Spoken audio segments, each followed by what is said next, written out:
નમસ્કાર વિદ્યાર્થી મિત્રો, બોર્ડની પરીક્ષા નજીક આવી રહી છે તેમ તેમ આપણી તૈયારી પણ વધતી હશે. અર્થશાસ્ત્ર વિષયમાં 6 એવા પાઠ છે કે જે 6 પાઠમાંથી કુલ 60 ગુણનું પૂછાય છે. પાઠ નંબર 2, પાઠ નંબર 5, 6, 7, 8 અને 11 આ એવા પાઠ છે કે જેમાંથી તમને કુલ 60 ગુણનું પૂછાશે. 6 પાઠમાંથી 10 ગુણનું એવા 6 પાઠ છે, એમ કુલ મળી અને તમને 60 ગુણનું પૂછાશે. પાઠ 2 વૃદ્ધિ અને વિકાસના નિર્દેશકોમાંથી 10 ગુણનું. પાઠ 5 ગરીબી અને બેરોજગારીમાંથી 10 ગુણનું. પાઠ 6 બેરોજગારીમાંથી 10 ગુણનું. પાઠ 7 વસ્તીમાંથી 10 ગુણનું. પાઠ 8 કૃષિ ક્ષેત્રમાંથી 10 ગુણનું. પાઠ 11 ભારતીય અર્થતંત્રમાં નૂતન પ્રશ્નો. આ 6 પાઠમાંથી કુલ 60 ગુણના પ્રશ્નો પૂછાવાના છે. તો ચાલો જોઈએ કયા કયા પાઠમાંથી વિભાગ ડી અને વિભાગ ઈ માટે આઈએમપી પ્રશ્ન કયા છે. વૃદ્ધિ અને વિકાસના નિર્દેશકો. આર્થિક વૃદ્ધિ અને આર્થિક વિકાસની વ્યાખ્યા એ આઈએમપી પ્રશ્ન છે. બીજો, આર્થિક વિકાસના લક્ષણો જણાવો. વૃદ્ધિ અને વિકાસ વચ્ચેના તફાવતો જણાવો. પ્રશ્ન 4 વિકાસના નિર્દેશકો. વિકાસના નિર્દેશકોમાં PQLI અને HDI આ બંને પ્રશ્ન એવા છે કે જેના ફૂલ ફોર્મ પૂછાઈ શકે, એની સ્થિતિ શું છે, એના આંકડા શું છે એ ખાસ જોઈ લેવા. અને 5મો પ્રશ્ન રાષ્ટ્રીય આવક અને માથાદીઠ આવક. રાષ્ટ્રીય આવક અને માથાદીઠ આવક એ પ્રશ્નનો તફાવત પૂછાઈ શકે, એ પ્રશ્નની વ્યાખ્યા પૂછાઈ શકે અને એ પ્રશ્ન 3 ગુણમાં બંને પ્રશ્નો અલગ અલગ પણ પૂછાઈ શકે છે. એટલે બીજા પાઠમાંથી કુલ આ 5 પ્રશ્ન છે, એ 5 પ્રશ્ન વિભાગ ઈ માટે કરો તો વિભાગ સી અને વિભાગ ડી માટે પણ ઓટોમેટિક આ પ્રશ્ન તૈયાર થઈ જશે. પાઠ 5 ગરીબી માટે. ગરીબી પાઠમાંથી વિભાગ ડીમાં 2 પ્રશ્ન પૂછાય છે, વિભાગ ઈમાં 1 પ્રશ્ન પૂછાશે.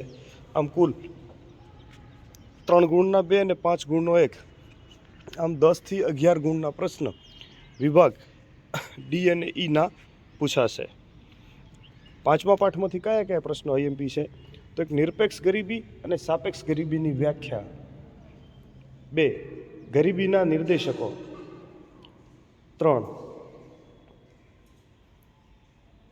ગરીબીના કારણો, જે વિભાગ ડીમાં છૂટા પણ પૂછાઈ શકે, એ ગરીબીના કારણો જણાવો.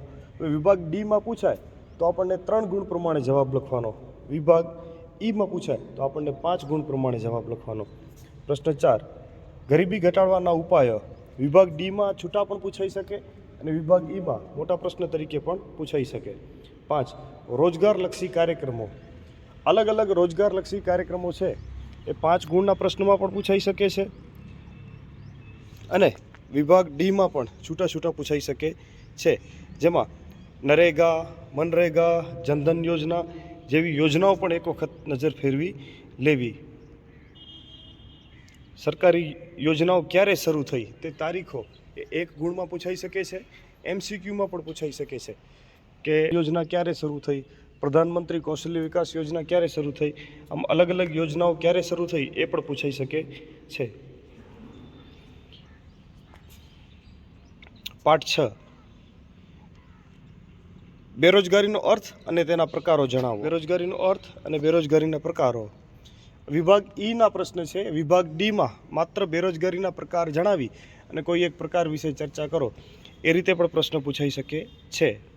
બેરોજગારી ઉદ્ભવવાના કારણો. વિભાગ ઈનો પ્રશ્ન છે. કુલ કારણો કેટલા છે એ કારણો જણાવી અને એ બાબતે 1-1, 2-2 મુદ્દા લખતા 5માંથી 4, 4.5 જેટલા ગુણ મળે. 5માંથી 4, 4.5 જેવા ગુણ મળે છે. 3 બેરોજગારી ઘટાડવાના ઉપાયો જણાવો. વિભાગ ડી, વિભાગ ઈ બંનેમાં પૂછાઈ શકે છે.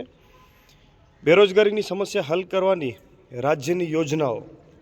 ખાસ નરેગા, PDU, SJY એ 2 ખાસ જોવાની. એ શરૂ થઈ છે એની તારીખ શું છે, એ તારીખો, એ યોજનાનો હેતુ શું છે, આવી વિગતો એ 1 ગુણમાં, 2 ગુણમાં અને મોટા પ્રશ્ન તરીકે પણ પૂછાઈ શકે છે. પાઠ 6 યુટ્યુબ ઓનલાઈન ક્લાસરૂમ 5126 મારી ચેનલ ઉપર પાઠ 6ના વિડીયોઝ મેં બનાવેલા છે. એ વિડીયોઝ 1.5ની સ્પીડમાં જોતા તમને આખો કોન્સેપ્ટ ક્લિયર થઈ જશે. પાઠ 7 વસ્તી. વિભાગ ડી ઈ એટલે કે એક 3 ગુણનો, એક 5 ગુણનો, એમ વિભાગ ડી અને ઈમાં 8 ગુણના અને 2 વન લાઇનર અથવા તો MCQ આ પાઠમાંથી પૂછાશે. કયા કયા પ્રશ્નો આઈએમપી છે? તો ભારતમાં સ્ત્રી પુરુષની વસ્તી અને જાતિ પ્રમાણ, એના આંકડા ખાસ જોવા. બીજો પ્રશ્ન છે જન્મદર અને મૃત્યુદરની વ્યાખ્યા, અર્થ અને એમનો સૂત્ર. હવે જન્મદરની વ્યાખ્યા અલગ પૂછાઈ શકે છે, મૃત્યુદરની વ્યાખ્યા અલગ પૂછાઈ શકે છે, જન્મદરનો સૂત્ર અલગ પૂછાઈ શકે છે, મૃત્યુદરનો સૂત્ર અલગ પૂછાઈ શકે છે. એટલે આ પ્રશ્ન એક વખત તૈયાર કરતાં ABCDE તમામ વિભાગમાં કામ આવી શકશે. એટલે આ બોનસ પ્રશ્ન છે. ઊંચા જન્મદર માટેના કારણો અને નીચા મૃત્યુદર માટેના કારણો. હવે આ કારણો અને પરિબળો એ બેમાંથી એક 100% બોર્ડની પરીક્ષામાં પૂછાશે. આ પ્રશ્ન 100% પરીક્ષામાં પૂછાય એવા પ્રશ્ન છે. ત્યારબાદ વસ્તી નિયંત્રણના ઉપાયો. હવે આ બોનસ પ્રશ્ન છે. ઊંચો જન્મદર, નીચો મૃત્યુદર, વસ્તી નિયંત્રણ માટે શું કરી શકાય? આમાંથી કોઈ એક પ્રશ્ન તૈયાર થાય તો ઓટોમેટિક બધાની લિંક એ બીજા પ્રશ્નમાં મળતી રહેશે. એટલે એક પ્રશ્ન પાકો કરતાં બંને પ્રશ્ન તૈયાર થઈ જશે.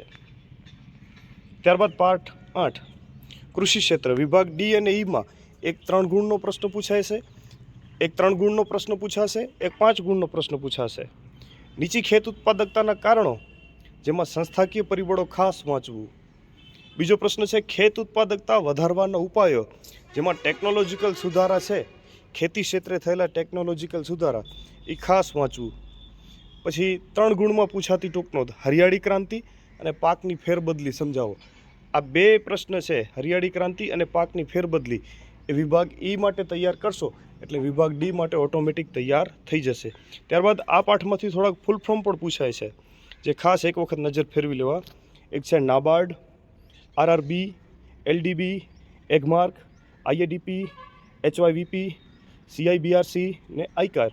આ બધાના ફૂલ ફોર્મ એક વખત ખાસ વાંચવા. વન લાઇનરમાં ફૂલ ફોર્મ પૂછાતા હોય છે. નાબાર્ડની રચના કઈ સાલમાં થઈ? આ પ્રશ્ન પણ વન લાઇનર માટે ખૂબ અગત્યનો છે. ત્યારબાદ પાઠ 11. હવે આ બોનસ પ્રશ્ન છે, આખો પાઠ બોનસ પાઠ છે. વિભાગ ઈમાં 11મા પાઠમાંથી 2 પ્રશ્નો પૂછાય છે.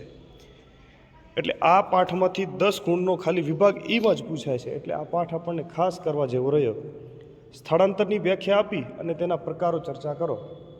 હવે સ્થળાંતર કોને કહેવાય એની વ્યાખ્યા આપી અને સ્થળાંતરના પ્રકારો, હકારાત્મક અને નકારાત્મક, એક વખત નજર ફેરવશું.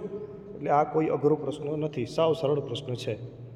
સ્થળાંતરના કારણો, લોકો શું કામ સ્થળાંતર કરે છે એના કારણો એક વખત વાંચતા સાવ સરળ છે, યાદ રહી જશે. સ્થળાંતરની હકારાત્મક અને નકારાત્મક અસરો વિગતે જણાવો. એ પ્રકારની તૈયારી કરશો એટલે એની અસરો હકારાત્મક અને નકારાત્મક એ ઓટોમેટિક પ્રશ્ન કન્વર્ટ કરી અને લખી શકશો. શહેરીકરણનો અર્થ આપી અને તેની અસરો વિસ્તૃતમાં જણાવો. શહેરીકરણની અસરો સાથે સાથે શહેરીકરણની સમસ્યાઓ એ હળવી કરવાના ઉપાયો કોઈ પણ રીતે પૂછી શકાય. શહેરીકરણની સમસ્યાઓ, શહેરીકરણની અસર હળવી કરવાના ઉપાયો, શહેરીકરણની સમસ્યા હળવી કરવાના ઉપાયો. 5 ગુણમાં પૂછાઈ શકે એવા પ્રશ્નો છે બધા. અને છઠ્ઠો, આંતરમાળખાકીય સેવાઓ વિશે લખવાનું. આંતરમાળખાકીય સેવાઓમાં મોસ્ટ IMP હોય તો શિક્ષણ, વીજળી અને રેલવે. શહેરીકરણની સમસ્યા હલ કરવાના ઉપાયો અને સ્થળાંતરની હકારાત્મક નકારાત્મક અસરો. આ પ્રશ્નોમાંથી વિભાગ ઈમાં એકાદ પ્રશ્ન આપણને જોવા મળશે. એટલે આ કુલ 6 પાઠ કરશું એટલે 6 પાઠમાંથી 60 ગુણના પ્રશ્નો પૂછાવાના છે. વ્યવસ્થિત તૈયારી કરતાં આ 60 ગુણમાંથી વધારેમાં વધારે 50+, 45+ ગુણનો સ્કોર આપણે ખેંચી શકીએ છીએ.